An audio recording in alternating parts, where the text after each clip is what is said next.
welcome to our artist interview series in the exhibition Graphic Pole, Contemporary Prints from the Collection at the Nasser Museum of Art at Duke University. And today I'm talking to printmaker Bill Fick. Thanks so much for being here, Bill. Thanks, Molly. Happy to be here.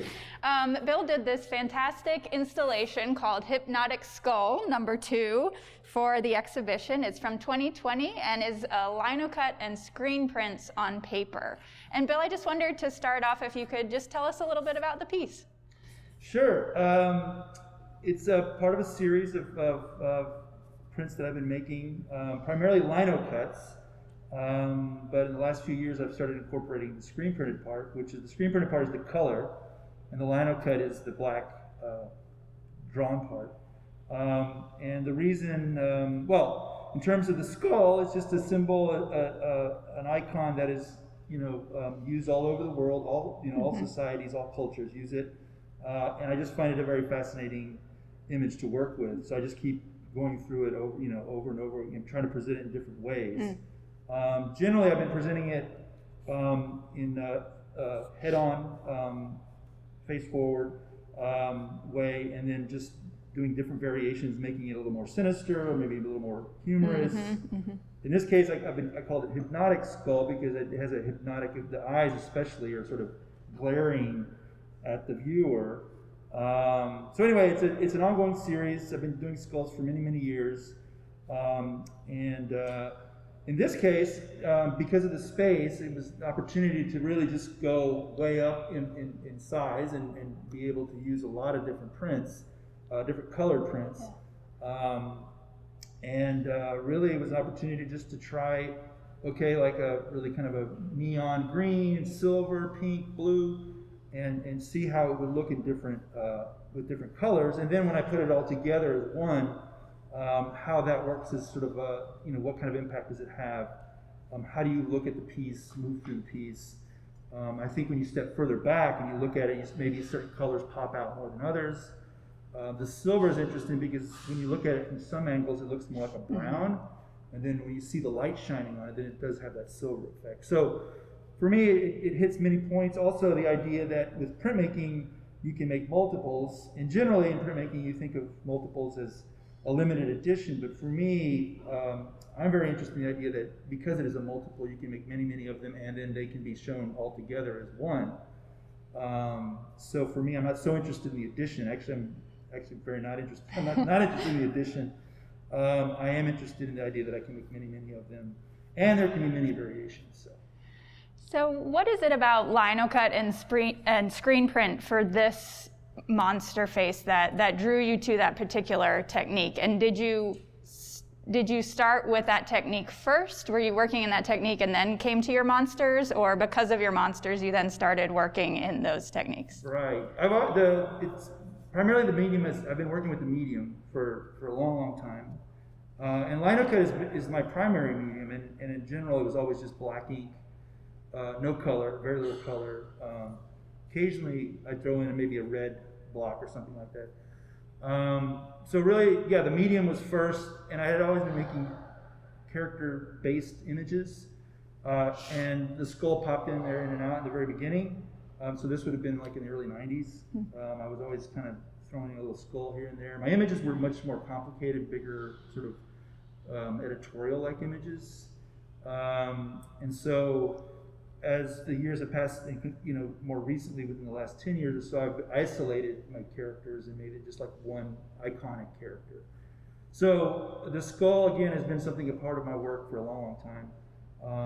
And so really, the medium was first, and then the skull sort of, would focus on that every now and then.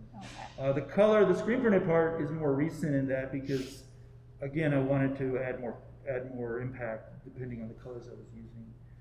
And a lot of people they like color. It's like, oh, everything's just black and white. Why don't you add a little color? So for me, I'm not a colorist, so I'm not kind of with printmaking. When you use color, it gets much more complicated when involved. So each printed part would be a separate color.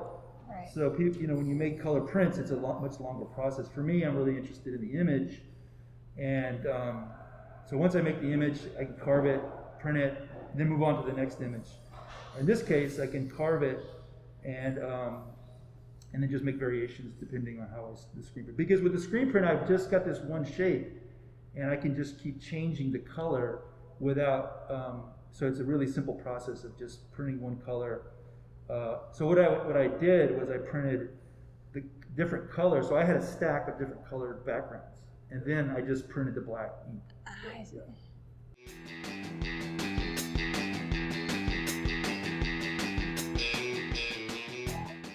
So why did you choose screen printing to make the colors instead of, say, hand coloring?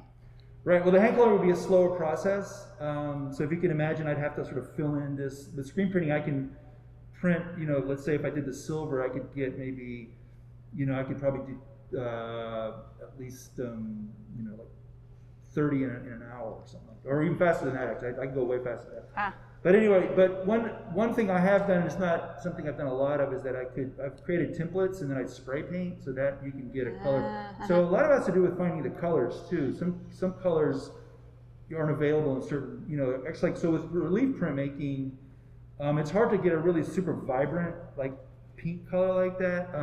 Those colors don't really exist generally. They're harder to find and difficult to work with. As opposed to screen printing, you get tons of choices. I see. And then like with spray paint, you can get some pretty funky spray painted colors too. I haven't done that, but it's something I've been exploring. But the hand coloring would take a lot longer. Yeah. Can you talk about your choice of colors for this installation? Why these bright sort of pinks and greens? Yeah. I wanted to use bright colors, first of all, for the impact it has. And then also, when I put them all together, how do they respond to one another and work with each other? I didn't want to work with any muted colors or earth tones. And I think just, a lot of these are sort of packaged as fluorescents, like this is a fluorescent color, this is a fluorescent color. But I also, combinations, I really like pink and black, it's a really great combination. And then pink, black, and silver are really cool combinations. So really it was sort of more, how did the colors impact the overall feeling of the piece? Great. More generally speaking, what pulls you to the printmaking medium? Why do you work in it? Why do you love it? This is funny. Thinking about this for a long time, and just what I think really the main thing is that there's this transition between the creating of the block and then the printing, and then when it's printed, that's it. It's done. When I do drawings, I never feel like they're finished pieces for me.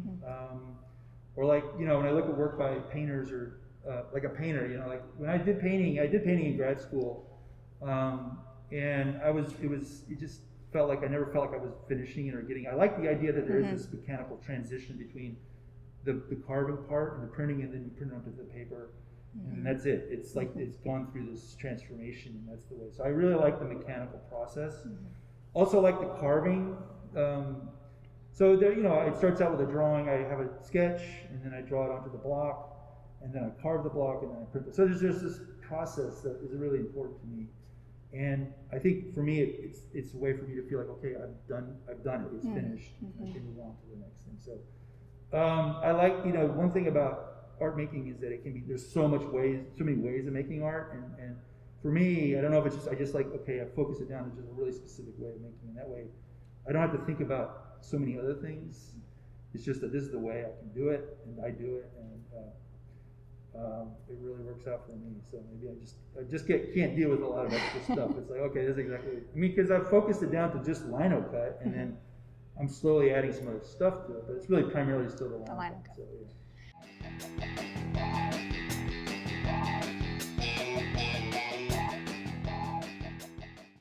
You may have tried them all, but is there any technique in printmaking that you've never done before that you'd really like to do someday? I have done them all. The one process that I really love I really like it, and it does really amazing things, is lithography, but it's such a technical process. I first of all, I didn't really study it. I kind of touched it, but I didn't really get into it. And for me, again, it gets to like this amount of like work that goes into the making of the image. I've been lucky to work with lithographers, so I create the image and then they will do all the work, which is really, really nice. So lithography would be a process that if I was really good at it and I could work really fast and felt like I really could get it, then maybe that would be something. How has the pandemic affected your printmaking? Well, fortunately, I've been able to continue to work, and I actually, with the time, there have been less distractions. I mean, since I teach at Duke, there's a lot of responsibilities in the teaching process and just being a member of the Duke community and meetings and things like that. And those have sort of tailed off. You know, I think all of us have experienced that. So I have had more time for work.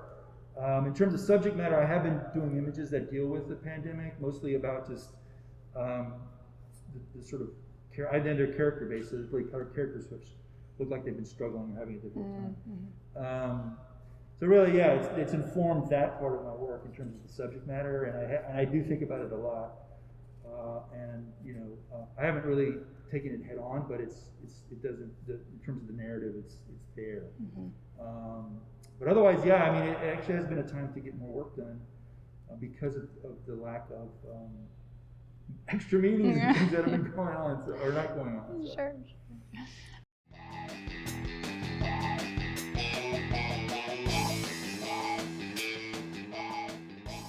Do you have any advice you would give to young artists, young printmakers just starting out, especially today?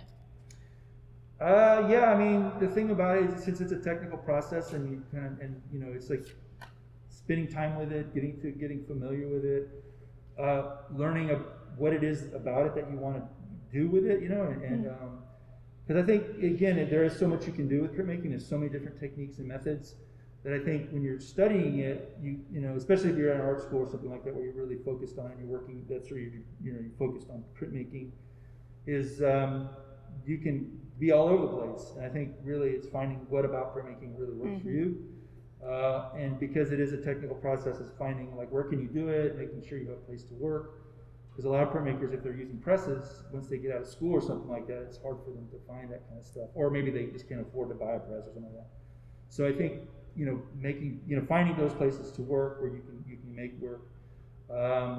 You know, and also being in a community of printmakers. That's really this area. We have a really nice community of printmakers, and we support one another. We help each other out, and especially for folks who have the equipment, sometimes we can share and do that kind of stuff. But I mean, the young printmakers that I know that are doing a lot, you know, they're very engaged with one another. They're working, they communicate, especially through social media.